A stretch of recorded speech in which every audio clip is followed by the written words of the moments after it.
बस एक निवेदन सबसे करना चाहूंगा, जितने लोग आस्था चैनल पर सुन रहे हैं, जितने फेसबुक यूट्यूब पर सुन रहे हैं और जितने बैतुल की पावन धरा पर श्रवण कर रहे हैं, उनसे एक बात जिस नारी का गर्भ बार बार ठहरता है, 2-3 महीने का होने के बाद वो गर्भ वापस गिर जाता है।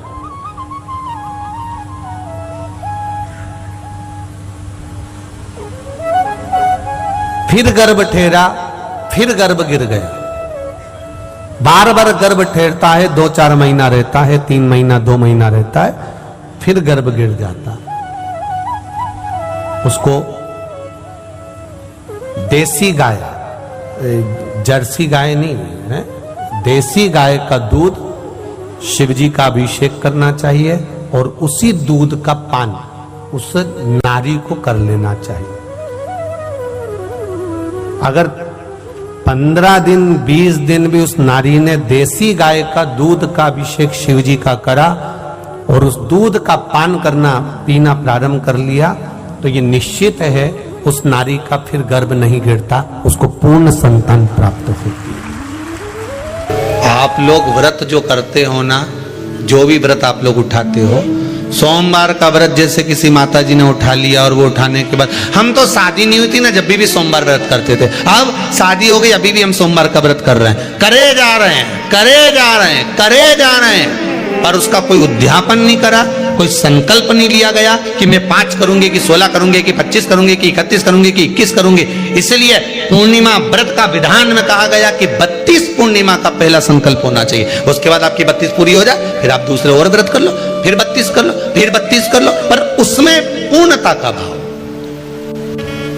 अभी तक किसी के सोमवार और गुरुवार और शुक्रवार के व्रत ही पूर्ण नहीं हुए, अभी तक चल रहा है, अभी तक चल रहे हैं। हम तो सोमवार का व्रत करते हैं, हम तो शनिवार करते हैं, अब शनिवार करते करते 4 साल हो गए, 6 साल हो गए, 5 साल हो गए। भगवान को तो थोड़ा बहुत कुछ खिला पिला के उनको एक बार तो विश्राम दे, तो भगवान के भी तो थोड़ा बहुत आराम दो। तुम तो लगातार सोमवार सोमवार सोमवार सोमवार सोमवार, मंगलवार मंगलवार, शनिवार शनिवार शनिवार करते करते बचपन में भी करा, करते करते शादी भी हो गई, बच्चे भी हो गए, अभी तक करे जा रही, करे जा रही, करे जा रही। एक बार तो थोड़ी गाड़ी को रोक, कोई भी व्रत आप करो, उस व्रत का एक संकल्प, एक नियम कि मैं इतने व्रत करूंगी, ये मेरा नियम। जैसे नवरात्रि के 9 दिन मैंने करे, व्रत धारण करे, 10वें दिन उसको छोड़ दिया। अब तुम तो सोच कर बैठी कि ये मैं 9 दिन धारण कर लूंगी न, एक दिन बाद एकादशी पड़ रही है तो 10वें के दिन कौन छोड़े, दशहरे का भी व्रत ये भी कर लूं, 11 भी पूरी कर लूं, उसके बाद प्रदोष भी कर लूं, और प्रदोष के बाद में मैं फिर जो द्वादशी पड़ी 12 पड़ी वो कर कुरा के इसके बाद ही छोड़ूंगी मैं तो व्रत। तो भगवान भी मन में सोच लिया एक को तो निपटा ले पहले, जो मामा जी आया है इनके अच्छे से खिला पिला ले। नवरात्रि में देवी जी आई हैं, पहले इनके 9 व्रत पूरे कर कर पहले इनको विदा कर ले, उसके बाद अगला व्रत कर लेना 11 का, एकादशी का। पर कई चतुर, कई विद्वान बस चालू हुए तो फिर सीधे पूर्णिमा तक ही रोकूंगी, अब तो करे जाऊंगी, करे जाऊंगी, करे जाऊंगी। थोड़ा सा जिस व्रत को उठाया गया, जिस व्रत का नियम लिया गया है, उस व्रत का प्रदान कर कर फिर उसको थोड़ा सा भाग प्रदान कर कर हमने ये व्रत पूर्ण कर लिए। भगवान हमारा ये व्रत आपकी कृपा से, हे विश्वनाथ, हे शंभु, हे त्रिकालदर्शी, हे कैलाशी, मेरी 26 एकादशी आज पूर्ण आपकी कृपा से हुई है, इसलिए मैं उद्यापन कर रही हूँ, आपकी कृपा से कर रही हूँ। उसके बाद फिर उठाऊंगी, फिर कर लूंगी, पर आज मैंने पूर्णता का भाव लिया। स्मरण में कोई कमी नहीं होना चाहिए। आप व्रत कर रहे हो, लगातार कर रहे हो, तो थोड़ा सा एक उद्यापन व्रत में जरूरी है। उद्यापन नहीं करो तो किसी विद्वान ब्राह्मण को घर में बुलाकर अभिषेक पूजन करा लो, उसको भोजन करा दो, दक्षिणा अधिक प्रदान कर कर उसको विदा कर दो, उसमें भी सुख का भाग,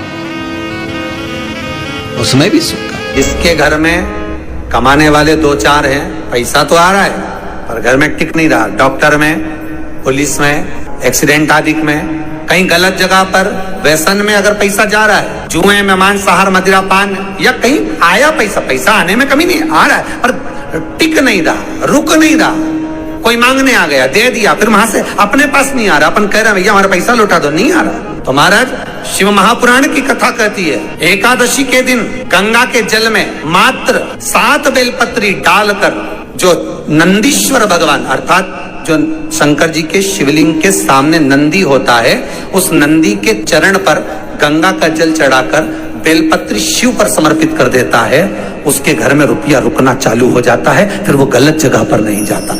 गलत स्थान पर वो धन जाएगा ही नहीं। बेटा अगर व्यसन में पड़ा हुआ है, मदिरापान में पड़ा हुआ है, मांसाहार में, जुए आदि में जा रहा है, तुम्हें लग रहा है कि मेरा बेटा गलत मार्ग पर जा रहा है, ये मित्र दोस्ती गलत हो रही है, वो सही जगह पर रह जाए। कई लोग इसको धन के लिए भी करते हैं, संपदा के लिए। संपदा के लिए अर्थात जिसका व्यापार नहीं चलता, जिसके घर में पैसा नहीं आता, या नौकरी नहीं लग रही, या सर्विस नहीं लग रही, आप अप्लाई कर रहे हो, जगह जगह जाकर इंटरव्यू भी दे रहे हो और पैसा नहीं आता, तो उसके लिए भी प्रयास किया जाता है। पर उसके लिए यहाँ पर जो धन के लिए करते हैं, उसके लिए विष्णुपदी के लिए करते हैं। मतलब जैसे गंगा के जल में तुलसी के 11 पत्ते डाले जाते हैं। कितने पत्ते डालते हैं? 11 तुलसी के पत्ते डालते हैं, और उसको किसी भी नारायण के मंदिर में, राम कृष्ण शिव शंकर नहीं, राम कृष्ण भगवान विष्णु दत्त आदि जितने नारायण के मंदिर हैं, उस मंदिर में किसी भी पात्र में, एक छोटे से पात्र में उसको भरकर रखी आते हैं महाराज। उससे भी जॉब, सर्विस, नौकरी में सफलता प्राप्त हो जाती है। परंतु वो भी एकादशी को ही होता है। कुछ देर तक पात्र को रखा जाता है,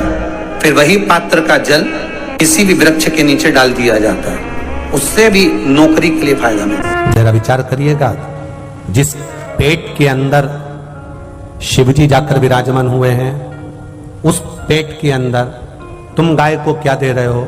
पॉलीथीन में बांधकर खाने का सामान कचरा फेंक देते हो, वो पॉलीथीन गाय खा जाती है, उसके पेट में चली जाती है, धीरे धीरे धीरे धीरे वो कैंसर कर देती है, और गाय का पेट अंदर से सड़ने लगता है और वो गाय मर जाती है। विचार करिए।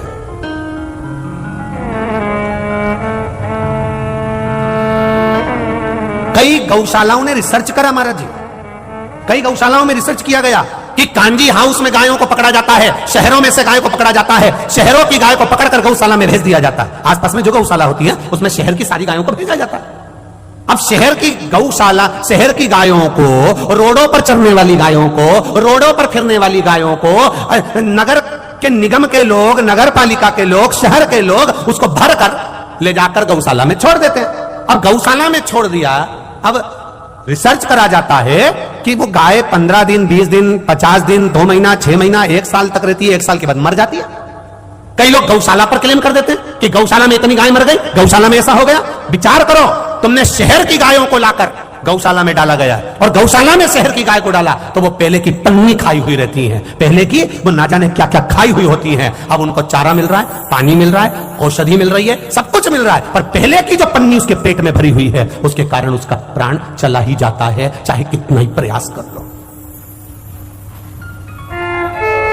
कितना ही प्रयास करो।